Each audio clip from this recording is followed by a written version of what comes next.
வணக்கம். எல்லோரும் நல்லா இருக்கணும். பிறப்பு அப்படிங்கிற விஷயம் இந்த உலகம் ஒவ்வொரு மனிதனுக்கும் கொடுத்திருக்கிற மிகப்பெரிய வரம். இது பிறப்புன்றத நம்ம சாதாரணமாக ஏதோ பிறந்துட்டோம் தொலைச்சிட்டோம் அப்படின்னு பேசிகிட்டு இருக்கிறோம். ஆனால் ஒரு உயிர் இந்த உலகத்துக்கு வரணும் அப்படின்னா அது இறைவனின் கருணை, பேரன்பும் பெரும் கருணையும் இல்லாமல் ஒரு உயிர் இந்த உலகத்தில் ஜனித்து விட முடியாது. எத்தனையோ பேர் குழந்தை பேருக்காக ஏங்கி தவித்து கொண்டிருக்கும் போது கருவறை என்பது சாதாரணமான விஷயம் கிடையாது. பெண்களை ஏன் போற்றுறோம் அப்படின்னு பார்த்தா, பெண்களுக்கு கொடுக்கப்பட்டது கருவறை எனும் கர்ப்ப கிரகத்திற்கு சமமான ஒரு அற்புதமான ஒரு வடிவமைப்பு கொண்ட அதை பெண்களுக்கு கொடுத்ததுனால தான் பெண் தாய் அப்படிங்கிற ஒரு கருணை மிக்க வடிவம் பெறுகிறாள்.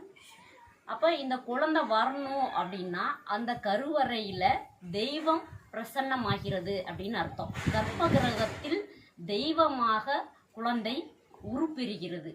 அந்த ஒவ்வொரு உறுப்பாக செய்யப்பட்டு ஒவ்வொரு மாதங்களிலும் வளர்ந்து வளர்ந்து கை கால்கள் எல்லாம் முளைக்கப்பட்ட ஒரு மலராக தாயின் யோனி வழியாக தானே மலர்ந்து பிறக்கின்றது. அதுதான் சுகப்பிரசவம். அப்படித்தான் ஒரு குழந்தை வெளியே இந்த உலகத்திற்கு வர வேண்டும் என்பது உலக நியதி.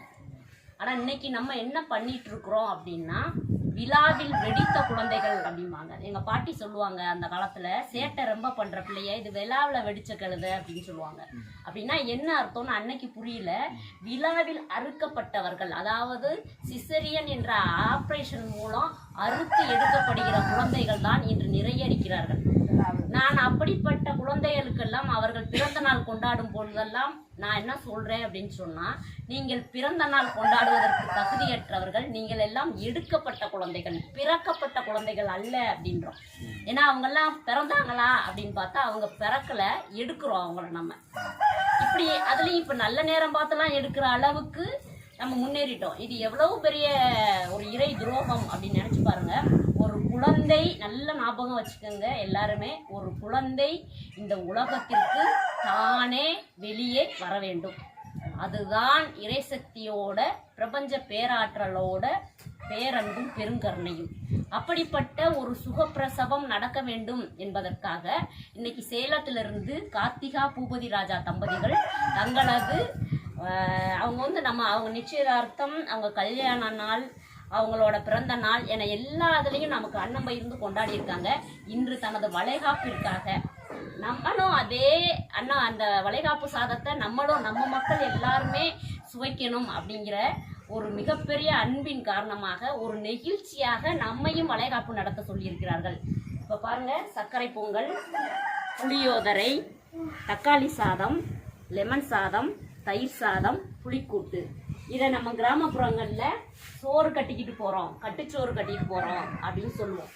ஒரு பெண்ணுக்கு அந்த ருசியான உணவு அவ்வளோ முக்கியம். அதுவும் தாய் வீட்டில இருந்து வர்ற, அதுக்காக தான் தலைப்பிரசவம் தாய் வீடுகளில் நடந்தது. தாய் வீட்டில் வச்சு பிரசவம் பார்க்குறதுக்கு என்ன காரணம்னா, அவன் தாயானதுனால அவளுக்கு தான் அந்த அருமை தெரியும். ஒரு தாய்க்கு தான் தன்னோட வாரிசை எப்படி பார்த்துக்கணும், பக்குவமாக பார்த்துக்கிற அந்த அருமை தெரியும்.